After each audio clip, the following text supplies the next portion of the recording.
voit donc Israël toujours en position d'attente d'une attaque de l'Iran ou de ses complices.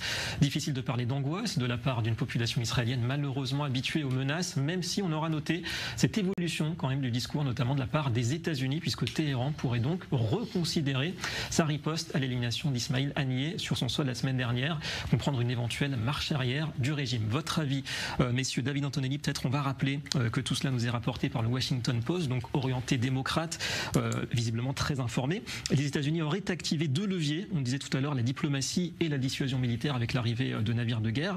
En admettant que tout cela soit vrai, est-ce que vraiment vous pensez que le spectre d'une guerre régionale est en train de s'éloigner en ce moment?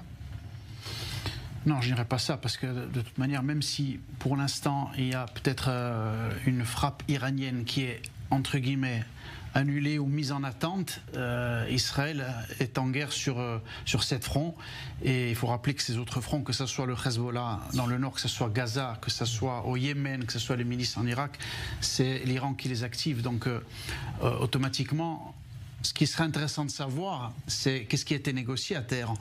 Parce qu'on sait que l'administration Biden a fait souvent des choses, et même par le passé, dans notre dos aussi. Le levée de sanctions, je me rappelle il y a quelques mois, par rapport à l'Iran par exemple. Est-ce que les Américains, David, ont demandé aux Iraniens peut-être que si l'Iran éventuellement ne fait pas une frappe sur Israël d'envergure, les Américains pourraient mettre la pression sur nous, par exemple, pour un cessez-le-feu à Gaza, par exemple. C'est une possibilité. Donc j'imagine que, justement, l'administration Biden n'a pas négocié cela sans, bien entendu, que l'Iran aussi demande quelque chose en retour. Donc, bien entendu, que nous ne sommes pas en possession de ces informations, mais il faut être très prudent par rapport à ça. C'est ça, Mir Vedran, il faut être